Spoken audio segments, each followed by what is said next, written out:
Bryan Kohberger will spend the rest of his life in prison for the murders of 4 University of Idaho college students. He pled guilty to those murders that he committed in the early morning hours of November 13th, 2022. Bryan stabbed Kayla Gonsalves, Madison Mogul, Zaina Kernodle, and Ethan Chapin to death in their off-campus apartment. Hi, I'm Denise with Fascinating Cases. After widespread search for a suspect, police zeroed in on Kohberger. His DNA was found on a knife sheath left at the scene. The case lasted 30 months and spanned several states. Kohberger was ultimately arrested at his parents' home in Pennsylvania. He was getting ready to stand trial in August of 2025, and he was going to plead not guilty, and he could have faced the death penalty. But he changed his plea to guilty, taking the death penalty off the table. Instead, he'll spend 4 consecutive life sentences behind bars. As part of the deal, he will give up his rights to appeals, no parole hearings, and he will likely die an old man in prison. The defense for Kohberger wanted the deal. I think they saw the writing on the wall, and they didn't want the death penalty to come into play. Maybe Bryan Kohberger was afraid to die just yet. Kaylee's family has been outspoken about their disappointment. We didn't agree on anything. He only negotiated with the murderer of our children. That was the only person that he negotiated with. He basically said, your guys' input isn't needed. Do what's right. Do what you know. I mean, 4 people died in their sleep. You know, if we had 4 other people that weren't college students, this would be the death penalty. The families of the victims did receive a letter from the prosecution detailing the plea deal. It reads in part, "We cannot fathom the toll this case has taken on your family. This resolution is our sincere attempt to seek justice for your family."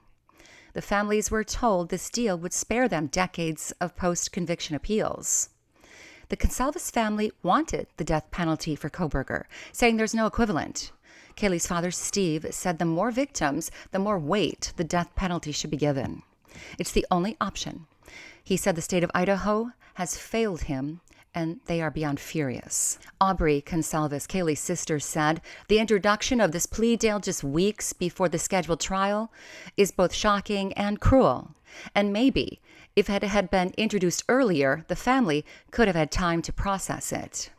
The Gonsalves family is saying they did talk to the prosecutors about a plea deal, and their answer was a firm no. Ben Mogan, Maddie's dad, is more open to the plea deal, saying if the family can avoid a trial and reopening healing wounds, he is going to accept it. The Chapin family is also on board. Overall, it is the prosecution's decision to change a plea deal. They represent the people of Idaho, and families of the victim are merely notified and consulted. What do you think is worse for Bryan Kohberger? The possibility of the death sentence or life behind bars? Clearly, Bryan Kohberger wants life. Should he get what he wants? There are the pros and cons of the death penalty. First, the pros. 1. It can be considered a deterrent. The consequences of hard crime, you do it, you die. 2. The death penalty can be considered an eye for an eye, payback for a heinous crime. 3. The death penalty is final. The guilty person can no longer hurt anyone outside of prison or in. Cost. In some cases, it's cheaper than life, but of course, this depends on lengthy appeals. And 5. The death penalty is considered the ultimate punishment. Cons of the death penalty include 1. You can't reverse an execution. Innocent people have and can be executed. 2. There have been some who have moral issues with the death penalty.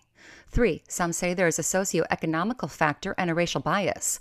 Blacks are more likely to be given the death penalty for similar crimes, according to the ACLU. 4. Appeals for the death penalty can last decades, and the guilty can languish in prison anyway. Now, here are the pros and cons of life behind bars. First, the pros. 1. Wrongful convictions can be reversed. 2. It avoids any moral risk. 3. Life behind bars ensures public safety. The guilty person is off the streets. And cons for the life in prison sentence. There's an ongoing cost, around $40,000 to $70,000 per year per inmate in the United States. 2. Dangerous criminals can still wreak havoc behind bars, threatening guards and other prisoners. And 3. For families, life in prison can be a lack of closure. The guilty person still walks, breathes, and eats, and can even get visits from loved ones, a luxury the Idaho families will not enjoy. Prison is nothing but adult childcare. You get free vision, you get free dental, you get free meals, you get AC, room and board, cable TV, internet access. It's ridiculous what we give our prisoners. And here's a good example of that. Charles Tex Watson, who carried out the Manson murders, got life in prison after the death penalty was abolished in California. He has since been up for parole 18 times, denied every time. And here it is. He was allowed conjugal visits. He got married and fathered 4 children while being a prison inmate. How is that justice? Thankfully, those rights were banned for him in 1996. The average death row inmate spends about 20 to 30 years on death row. In Texas, Darlie Routier has been on death row for almost 30 years for killing her 2 young boys. Regardless of the death penalty or not, Bryan Kohberger will sit in prison for years and years. Here's the hard part of all this, though. Without a trial, the families of those 4 students will never know what really happened. We will never hear Bryan Kohberger's side of the story through him or his defense. We will never know why he killed those kids. There could have been a clause in the plea deal making him come forward with a statement, but there was none. There is a new book out called When the Night Comes Falling, a Requiem for the Idaho Student Murders by Howard Bloom. He claims Maddie Mogen was the target. Bryan Kohberger bypassed all the bedrooms and went straight to hers. Steve Gonzalez says the book is a work of fiction. The families were not consulted, and the author just wants to make a buck. It bothered me to hear Bryan Kohberger claim he was innocent.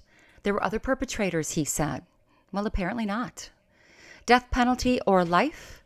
At least we don't have to hear from him claim he's innocent, not for another second.